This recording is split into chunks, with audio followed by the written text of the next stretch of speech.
नमस्कार, मैं हूं मनमोहन भट्ट। उत्तराखंड बीजेपी को हरीश रावत से इतना प्रेम क्यों है? जी हां, आपने बिल्कुल ठीक सुना। आखिर उत्तराखंड बीजेपी हरीश रावत से इतना मोह क्यों करती है? ये एक ऐसा विषय है जिस पर आज मैं आपके साथ चर्चा कर रहा हूं। लेकिन आप सभी दर्शकों से मेरा अनुरोध है कि अगर आपने अभी तक इस चैनल को सब्सक्राइब नहीं किया है तो इस चैनल को सब्सक्राइब आप जरूर कर लीजिए। तो बात शुरू करते हैं। हरीश रावत से भारतीय जनता पार्टी को कुछ ज्यादा ही मोह है और इस मोह की शुरुआत हुई अमित शाह के दौरे के बाद।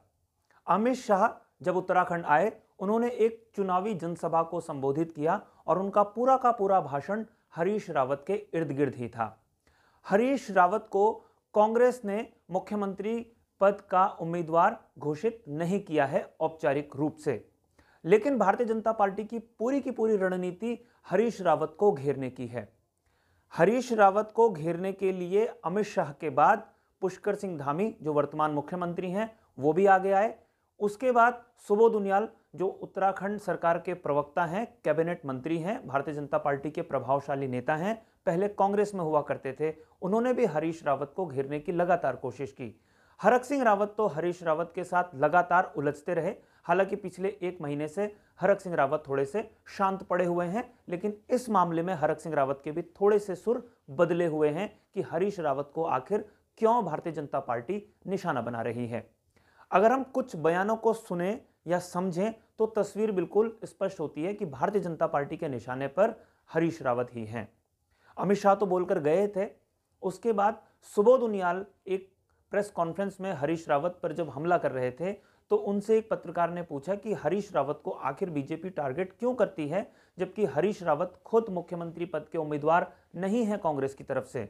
उस पर सुबोध उनियाल का जो जवाब था वो ये था कि हरीश रावत कांग्रेस के बड़े नेता हैं, हरीश रावत के नेतृत्व में ही कांग्रेस चुनाव लड़ रही है और अगर ऐसा नहीं है तो कांग्रेस बताए कि वो किसके नेतृत्व में चुनाव लड़ रहे हैं, हम उसी पर हमला करेंगे या उसी पर हम टारगेट करेंगे, उसी पर अपने आरोप प्रत्यारोपों की हम झड़ी लगाएंगे।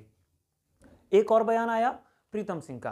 प्रीतम सिंह ने कहा कि अभी यह तय नहीं है कि दूल्हा कौन है और जब बारात सजकर तैयार हो जाएगी और जयमाला का वक्त आएगा तभी पता चलेगा कि दूल्हा वास्तव में कौन है। प्रीतम सिंह वास्तव में एक सवाल का जवाब दे रहे थे जिसमें यह पूछा जा रहा था कि आखिर कांग्रेस के मुख्यमंत्री पद का उम्मीदवार कौन है।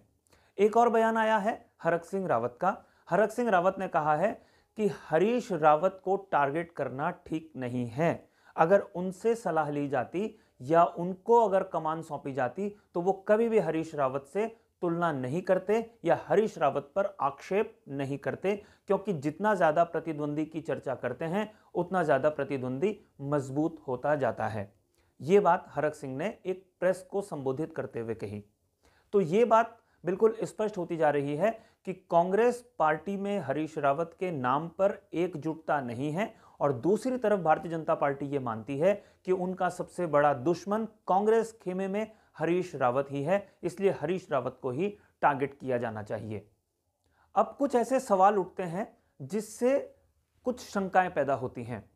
हरीश रावत विपक्ष के नेता हैं, हरीश रावत कांग्रेस के नेता हैं, पूर्व मुख्यमंत्री हैं और वर्तमान सरकार को घेरने के लिए हरीश रावत कई तरीके की बयानबाजी करते हैं, कई बार सरकार को फंसाने की कोशिश करते हैं। जैसे रोजगार के मामले में और खनन के मामले में हरीश रावत ने जो सवाल उठाया, उन सवालों का जवाब देने के लिए भारतीय जनता पार्टी के कई प्रभावशाली नेता एक एक करके आगे आने लगे। खुद मुख्यमंत्री पुष्कर सिंह धामी और सरकारी प्रवक्ता सुबोध उनियाल, जो कैबिनेट मंत्री भी हैं, उन्होंने हरीश रावत की बातों का जवाब दिया। लेकिन बहुत बड़ी बात यह है कि जब भारतीय जनता पार्टी की बात आती है तो वो अपनी उपलब्धियां क्यों नहीं बता पाती, अपनी उपलब्धियों के बजाय वो क्यों हरीश रावत को टारगेट करते हैं। ये बात समझ से थोड़ा परे है। हरीश रावत के पास तो शायद बताने के लिए कुछ बहुत ज्यादा हो भी नहीं, क्योंकि उनके शासनकाल में जिस तरीके के घोटाले हुए, उनके शासनकाल में जिस तरीके की खनन और शराब के मामले में खुली लूट हुई, वो सब के सामने है और उसका कारण हरीश रावत को 2017 में हार देखनी पड़ी, वो सबके सामने है। लेकिन भारतीय जनता पार्टी उन 3 वर्षों के शासनकाल पर आरोप लगाते हुए 2017 में सत्ता में आ चुकी है। अब भारतीय जनता पार्टी को अपने 5 साल के कामों का हिसाब देना है। वो उन हिसाब देने के बजाय हरीश रावत पर ही पिल पड़ती है। तो ये अपने आप में एक बड़ा सवाल होता है कि आखिर भारतीय जनता पार्टी अपने मुद्दों से क्यों भटक जाती है और हरीश रावत के ट्रैप में ऐसा लगता है कि कई बार वो फंसती हुई भी नजर आती है। एक और बात मैं यहां पर कहना चाहूंगा कि हरीश रावत पर जितने हमले हो रहे हैं उससे हरीश रावत कितने मजबूत हो रहे हैं और कांग्रेस कितनी मजबूत हो रही है, यह अपने आप में एक बड़ा सवाल है। और यह सवाल मैं दर्शकों के लिए ही छोड़ जाता हूं कि अगर हरीश रावत पर लगातार हमला होता है तो किसको फायदा होता है, किसको नुकसान होता है, चाहे वो भारतीय जनता पार्टी है, चाहे वो कांग्रेस पार्टी है और या वो हरीश रावत है, किसको फायदा होगा, यह मेरा सवाल है। आपसे मेरा अनुरोध है कि इस मुद्दे पर अपनी राय जरूर रखिएगा और अगर आपको यह रिपोर्ट पसंद आई हो तो इसे लाइक कीजिएगा, इसे शेयर कीजिएगा और अगर आपने अभी तक इस चैनल को सब्सक्राइब नहीं किया है तो मेरा आपसे विनम्र निवेदन है कि आप इस चैनल को सब्सक्राइब जरूर कीजिए।